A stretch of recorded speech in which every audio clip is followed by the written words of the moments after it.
Hi friends, आपका स्वागत Vinod GS गुरु channel में। जैसा कि रिवर की कड़ियों में हम चाहते हैं कि छोटी सी बड़ी जितनी भी नदियां हैं सबका एक एक विवरण दे दिया जाए। आज जो आपके सामने नदी है वह झेलम है। झेलम ऐसी नदी नहीं, नार्मली नदी नहीं, वह भारत और पाकिस्तान की विभाजन रेखा का भी काम करती है, सीमा का भी काम करती है। अगर ये सोचिए भारत और पाकिस्तान के बीच सीमा का रेखा निर्धारित करती है, इसका मतलब कि उस झील के आसपास जो है सिक्योरिटी फोर्स भी लगी होगी, क्योंकि भाई पाकिस्तान तो तेज कर रहा कब चाह रहा है गिरा दे, और भारत भी चाह रहा है कब पाकिस्तान को गिरा दे। तो स्वाभाविक सी बात, दोनों की आर्मी फोर्स लगी होगी। आइए चलते हैं झेलम नदी। झेलम नदी, झेलम नदी का प्राचीन नाम क्या है? ये भी याद होगा, बीतस्ता। बीतस्ता नाम है और इसे व्यर्थ भी कहा गया है। कहीं कहीं अर्जिकिया मिलता है, अर्जिकिया, तो कंफ्यूज ना होइएगा। अब सवाल उठता है कि इसे मैप में अगर देखना चाहेंगे, पहली चीज आप इससे जान लीजिएगा, जो झेलम नदी है यह सिंधु अर्थात इंडस की एक बाएं छोर से मिलने वाली नदी है। आइए मैप में देखते हैं।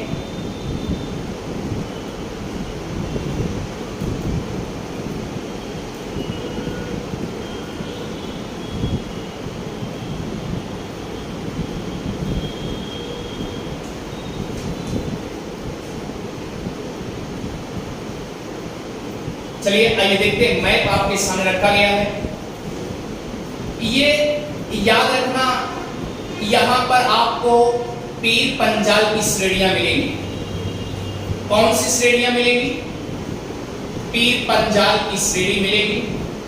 और पीर पंजाल की श्रेणी जब मिलती है, इस बात को भी ध्यान दीजिएगा,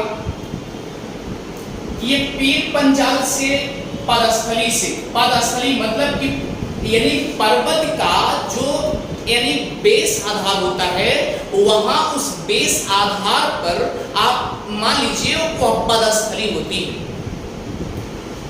उसी पीर पंजाल के पदस्थली से एक स्थान है जिसका नाम है शेषनाग। क्या नाम है? शेषनाग स्थान। और शेषनाग यानी पीर पंजाल के पदस्थली से निकली और उसके बाद कहां आ गई? शेषनाग स्थान, यानी शेषनाग स्थान से ये क्या करती है? बेरीनाग झील में आ जाती है। बेरीनाग झील में आ जाती है। और जब बेरीनाग झील में इसका ट्रांजैक्शन हुआ तो ये अब ये साउथ यानी दक्षिण में पकड़ ली, और जैसे दक्षिण में ये पकड़ती है, यहां पर एक नदी झील मिलता है जिसे कहते हैं बूलर झील।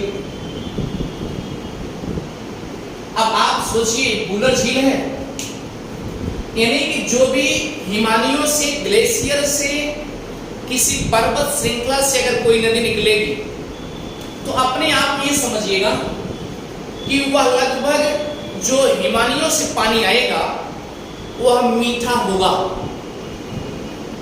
और जैसे एज फॉर एग्जांपल हम देना चाहेंगे, एक आपने रसोई घरों में आप चलनी पाए होंगे या एक पौने के रूप में पाए होंगे। अब उस चलनी पर एज फॉर एग्जांपल आपने छेना रख दिया। आप छेना रखेंगे, आपने जैसे छेना रख दिया तो क्या छेना उस चलनी से पानी सीधा चाशनी जिसे बोलते हैं वह नीचे गिरना शुरू हो जाएगा। और जब नीचे गिरेगा तो आप सोचिए छेना का रूप कैसा होगा? अम्लीय हो जाएगा। और जब अम्लीय हो जाएगा वह छेना कैसा हो गया? अम्लीय हो गया। अब जब वो अम्लीय हो जाएगा तो चाशनी तो नीचे गिर गई है। इसी तरीके से जो झील है उसका पानी जब आगे बढ़ जाएगा, निकल करके आगे बढ़ जाएगा, उसमें रह ही नहीं जाएगा, तो वो मीठा पानी नहीं रहेगा। इसी प्रकार से जिस प्रकार से आप छेना पे लगातार चाशनी डालते रहेंगे वो अपने आप में मीठा बना रहेगा। तो इसका मतलब कि झेलम नदी पीर पंजाल से निकलने के बाद लगातार ये चाशनी जैसे ये अपना पानी बुलर झील में डालती रहती है। अब इसीलिए ये हमेशा क्या रहता है बुलर झील भारत की, इसीलिए भारत की मीठे पानी की झील कही जाती है, मीठे पानी की झील कही जाती है।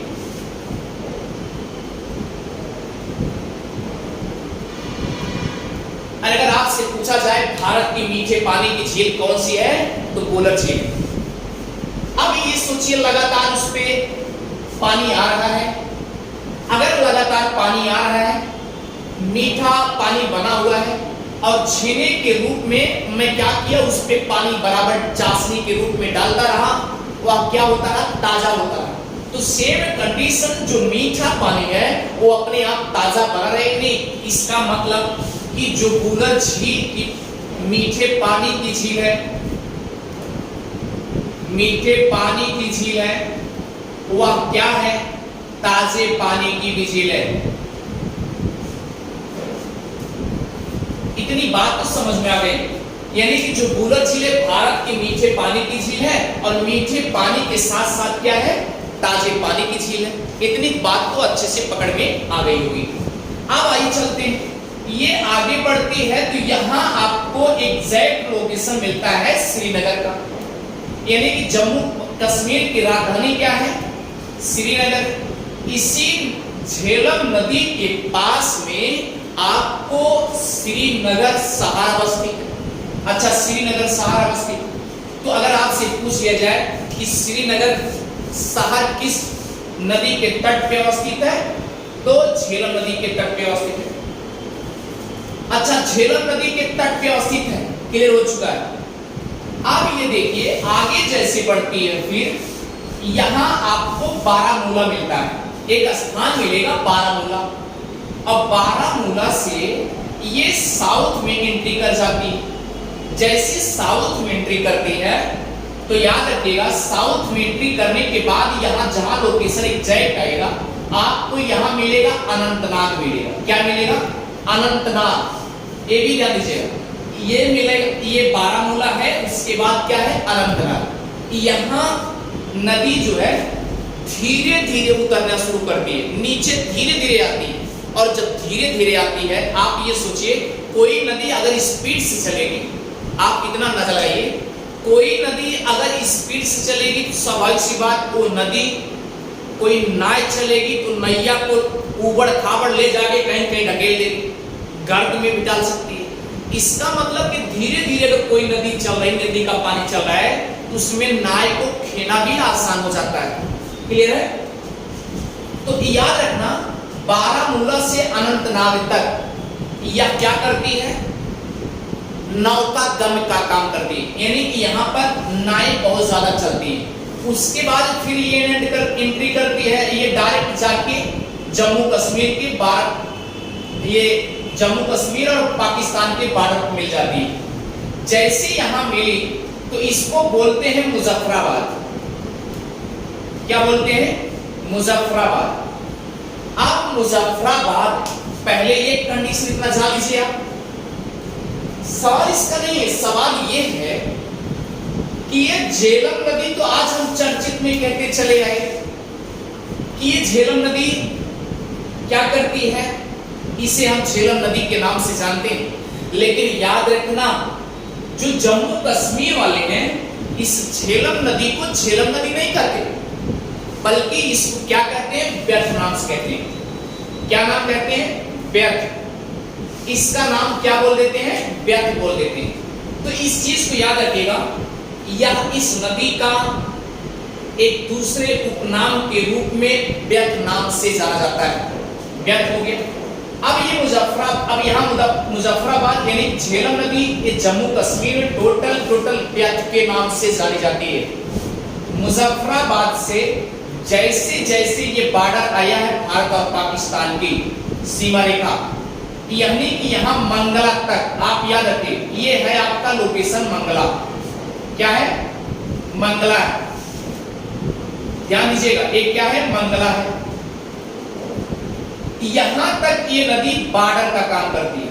अगर आपसे पूछ लिया गया कि झेलम नदी यानी कि सिंधु नदी या पंच नदी की कौन सी ऐसी सहायक नदी है जो भारत और पाकिस्तान के समानांतर रेखा पर सीमा का काम करते हैं, यानी बॉर्डर का काम करते हैं। अब आप सोचिए, जैसे यहाँ पर कोई बॉर्डर नहीं है, यहाँ झेलम नदी इसके साथ साथ चल रही है, तो स्वाभाविक सी बात इसके इस पार, नदी के इस पार हिंदुस्तान की भारत की सिक्योरिटी फोर्स लगी होगी।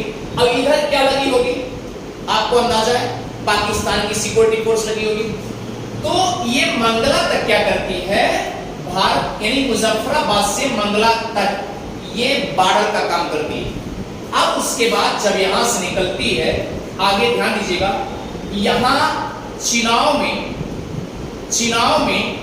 झंग या झांग नामक स्थान पर, झंग या झांग नामक स्थान पर चिनाव से मिल जाते हैं, चिनाव से मिल जाते हैं, चिनाव से मिल जाती है। इतनी बात तो अच्छे से समझ में आ गई होगी। ये चिनाव से मिल गई और जब कहां मिली, झंग या झांग नामक स्थान पे मिल जाती है। और जब झंग या झांग नामक स्थान पे मिल जाती है चिनाव से, तो चिनाव आपको पता है कि वह भी जो है सिंधु नदी की एक सहायक नदी है, जिसे अस्कनी नाम दिया गया है, इसकमती नाम दिया गया है। इतनी बात तो समझ रहे हैं ना। तो अब ये सोचिए, चिनाव में जब मिल जाती है तो ये अपना पानी किसको सौंप देती है, चिनाव को सौंप देती है। क्लियर है? एक इसकी सहायक नदी है, याद रखना, जिसे नाम है नीलम। क्या नाम है? नीलम। और जब ये इसी के साथ ये पाकिस्तान में टच कर जाती है, तो याद रखना, झेलम को पाकिस्तान में, सॉरी, इसको बोलते हैं किशनगंगा, किशनगंगा या नीलम कह देते हैं। तो आगे चल के इसे पाकिस्तान में झेलम नीलम के नाम से जानी जाती है। झेलम नीलम यानी कहां पुकारते हैं, पाकिस्तान में झेलम नीलम के नाम से भी जानी जाती है। इस चीज को याद रखिएगा। अगर आपको इस तरीके से स्ट्रक्चर आपको अच्छे समझ में आ रहा है, मैं आपसे यही गुजारिश करूंगा कि आप सब्सक्राइब करना और शेयर करना और व्यू करना, ये आपकी रिस्पॉन्सिबिलिटी है। हाँ, ये मैं मानता हूं कि मैं लाइव लेता हूं और यहाँ पर आवाज बहुत ज्यादा जा रही है, शोरगुल बहुत ज्यादा हो रहा है, लेकिन मैं आपसे ये भी वादा करता हूं कि आप सब्सक्राइब और व्यूअर इतना बढ़ा दीजिए कि जिससे अच्छी सी अच्छी स्टूडियो की तरह फैकल्टी के रूप में आपके सामने हम भी लाइव खड़े उतरें। चाहे वो 6 घंटे की लगातार मैराथन क्लास हो, चाहे 1 घंटे की, चाहे 10 सेकंड की, लेकिन याद रखिएगा, अच्छी से अच्छी फील्ड वर्क दिया जाएगा। ये हमारी रिस्पॉन्सिबिलिटी, आपकी नहीं। आपको केवल कितना रिस्पॉन्सिबिलिटी दे रहा हूं, केवल आप सब्सक्राइब और शेयर और व्यूअर करते रहिए, तो ये आपको अच्छे समझ में आ गई। अगर आपको समझ आ रहा है, विनोद जीएस गुरु चैनल को सब्सक्राइब भी करते रहिए और आगे बढ़ फॉरवर्ड करते रहिए, शेयर भी करते रहिए। Thank you.